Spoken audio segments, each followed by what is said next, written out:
안녕하세요. 크리스천 영상학교를 여는 신목사입니다. 오늘은 하나님은 누구를 탁월한 종으로 선택하는가 라는 제목을 한번 생각해 보겠습니다. 우리네 교회는 신학교를 나와서 목사 안수를 받으면 하나님의 종 혹은 주의 종이라고 부르기 시작하죠. 본인들도 입만 열면 종이라고 밝히고 있으니 잘타가 공인하는 하나님의 종인 셈입니다. 그러나 중요한 것은 하나님의 입장이 아닐까요?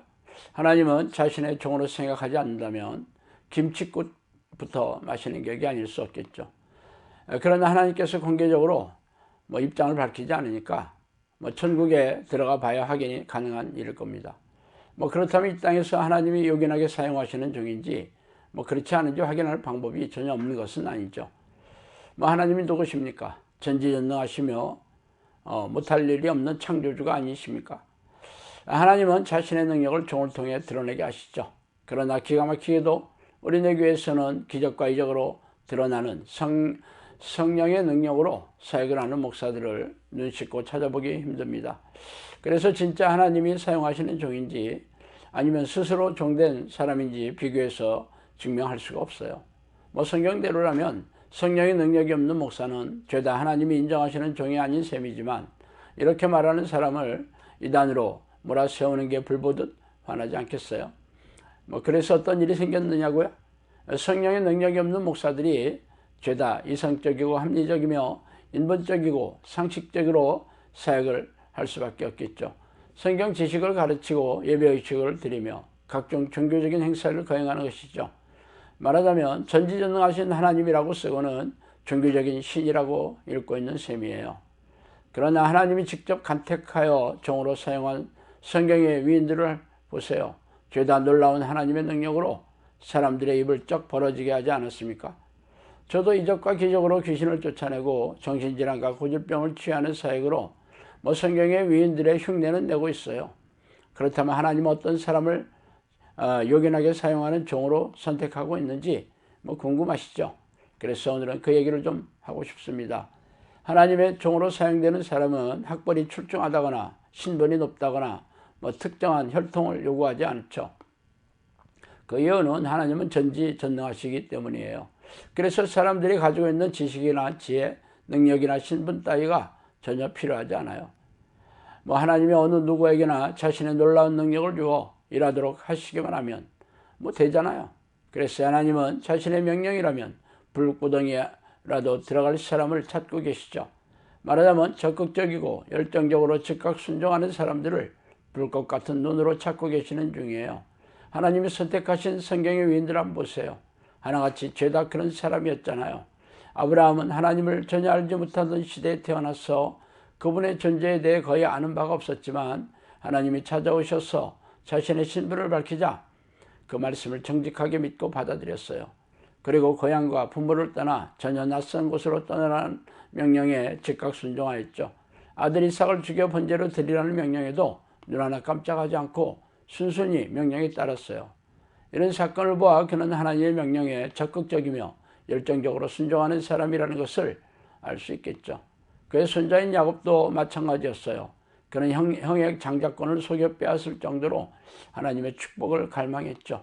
외삼촌 라반의 집에서 20여 년을 속아 중노동을 참아낼 정도로 강인한 인내심을 보인 것도 하나님의 축복에 대한 확신 때문이었어요. 야곱 강가에서 천사와 씨름하던 그의 성경을 보아도 그가 하나님의 축복에 대해 얼마나 열망이 컸던지를 어렵지 않게 알 수 있죠. 말하자면 야곱은 하나님에 대한 열망으로 똘똘 뭉친 사람이었어요. 예를 더 하나 들어볼까요? 다윗은 이새의 막내 아들에 불과했지만 아버지의 심부름으로 전쟁터에 갔다가 하나님을 모욕하는 골리앗의 말을 듣고 분노에 가득 차서 목숨을 건 싸움을 벌인 인물입니다. 시편을 보면 그가 평생 하나님을 얼마나 열망하며 살았는지 잘 알 수 있어요. 그래서 하나님은 다윗을 두고 내 마음이 합한 사람이라고 인정하셨으면 물론이죠. 그렇다면 구약의 위인들만 그러할까요? 예수님의 제자들을 선택할 때 그들의 반응을 한번 보세요. 베드로가 여짜와 이르되 보소서 우리가 모든 것을 버리고 주를 따랐나이다. 마가복음 10장 28절이죠. 그 후에 예수께서 나가사 레위라 하는 세리가 세간에 앉아있는 것을 보시고 나를 따르라 하시니 그가 모든 것을 버리고 일어나 따르니라. 누가복음 5장 27절 28절 말씀입니다. 예수님은 12제자를 선택하는 장면은 그야말로 단순하기 짝이 없죠. 지나가다가 나를 따라오라고 하는 게 전부예요. 그러나 기이하게도 그 제안을 받은 제자들은 즉각 모든 것을 버리고 예수님을 따라 나섭니다. 제자들은 가족과 생업에 종사하고 있었죠. 또한 가정과 가족과 생업을 버리고 따라 나선다는 거에 사실 쉬운 일은 아니겠죠. 말하자면 전능하신 하나님이신 예수님은 자신의 명령에 즉각 순종할 수 있는 열정과 적극성을 가진 제자들을 이미 간파하시고 제안하신 것입니다. 그렇다면 이 시대 우리에게도 동일한 조건이 아니겠어요? 하나님의 종이자 예수 그리스도의 제자가 되려면 그분의 명령에 적극적이고 열정적으로 순종하는 태도를 보이는 사람이 되어야겠죠. 그래서 우리네 교회 목사를 비롯해서 예수님의 제자이자 하나님의 종이라고 생각하는 교인들이 그런 태도로 하나님의 명령에 순종하고 있습니까? 만약에 그랬다면 하나님께서 이들을 그냥 두고만 보고 계실 리가 만무하겠죠. 우리네 교회에서는 성경대로 가르치지 않으며 하나님의 뜻을 가감없이 삶에 그대로 적용해야 한다고 주장하지도 않아요. 그래서 쉬지 않고 기도하는 목사들도 없고 생각 속에 슬며시 들어오는 죄악된 생각을 쫓아내려고 애를 쓰지도 않아요. 쉬지 않고 전심으로 깨어서 항상 기도하는 것은 하나님을 만나는 필수적인 통로입니다. 또한 하나님이 싫어하시는 죄와 피 터지게 싸우고 죄를 부추기는 귀신들과 싸워 이겨야 하죠. 그러나 우리네 교인들은 성경에서 명령한 하나님의 뜻에 관심이 없고 예배의식에 참석하고 교회 봉사하는 것으로 대신해 버렸죠. 말하자면 자신이 할 수 있는 것과 하고 싶은 것으로 예수님의 명령을 바꿔버린 것이에요. 그래서 어떤 일이 일어나는지 아세요? 하나님의 외면을 받은 목사들과 교인들이 무능하고 무기력한 믿음으로 고단하고 팍팍하게 살고 있는 중이죠. 코로나 사태로 인해 우리네 교회가 얼마나 무능한지 온 세상이 다 알아버렸어요.